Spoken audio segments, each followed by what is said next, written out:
Well, with that, let's move on and put the focus on the insurance space. I mean, yesterday, once again, we saw a big surge in the life insurance stocks, the frontline ones, HDFC Life, SBI Life, they were all up and about. So is this just sector rotation taking place, or is there something underlying, business fundamentals that are looking better? Well, let's ask that question to Manas Agrawal. He's Vice President Research at Bernstein. Manas, great to have you on. So there's so much happening, right, with the life insurance space over the last 1 year. We've seen so many changes with respect to taxation and, just regulation overall. So first of all, from a regulatory perspective, I mean, have things completely settled? And this recent bout of an up move, which has taken many stocks to their 52-week highs, what do you make of it? Thanks for having me first up. Your question on regulations, I think all the known issues have been absorbed or reflected in last year numbers and prices. Surrender value impact, which is the last change that happened, a lot of people were fearing a larger impact. HDFC Life came out and guided towards a lower impact, and I think Max has come out and guided towards a higher impact, but still lower than what people are fearing. So prices have sort of started to move on that. Growth is coming back. The key debate now is whether whatever guidance has been given on margin impact on surrender value will hold true in the second half or not, which is something to see.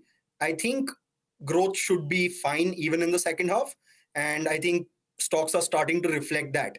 Implied growth for these companies, especially SBI and Max, is quite low on a long-term basis, meaning that valuations are not pricing in good growth in the near term or in the long term. And I think there's opportunity for investors to look at that in that sense. What are your, Manas, morning, Prashant here.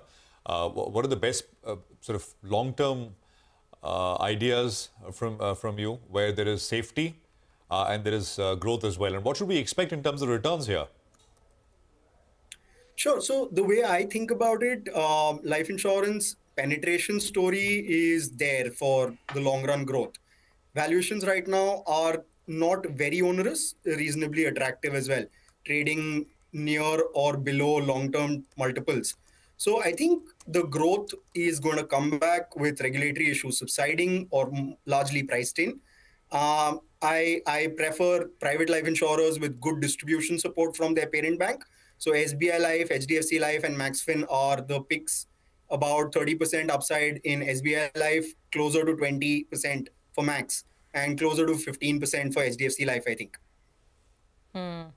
Manas, just from a stock analysis perspective going forward, one issue you mentioned that we need to see if the guidance that's been given on the margin impact because of the surrender value norms, whether that really holds up or if the impact turns out to be bigger or not. So that's one point.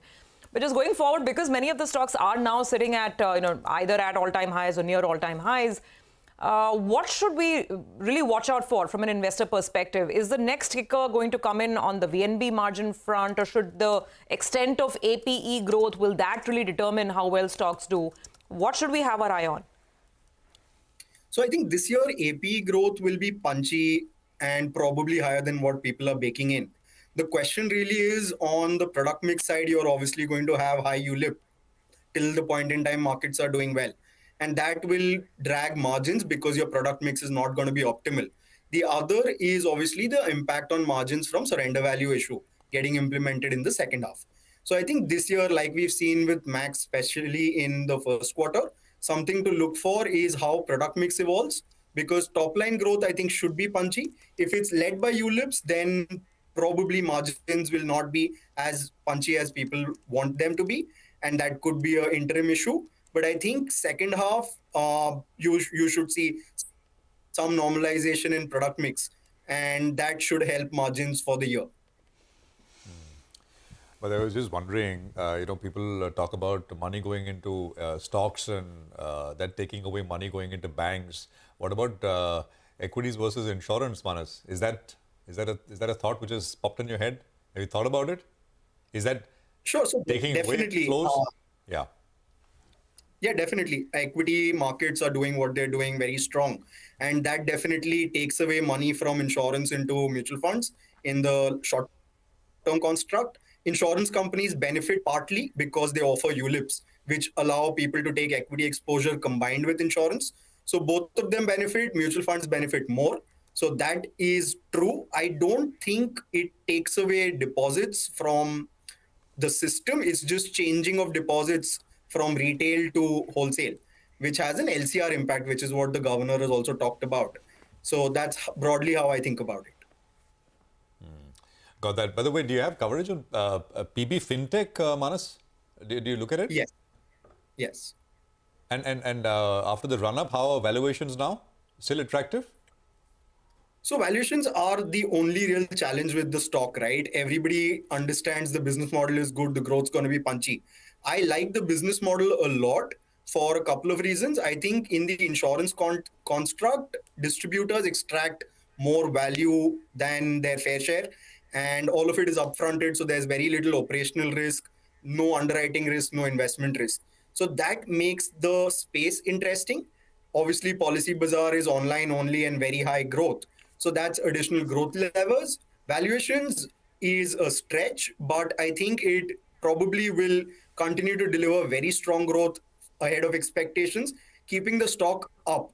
I think long run, people don't, or let's put it this way, long run, I think there's value to be extracted or money to be made. Short run, probably valuations are now close to my target price as well, which also was a stretch. So we'll have to evaluate how second quarter, third quarter growth and profitability goes, because 1Q, they came back and said that we're going to focus on growth.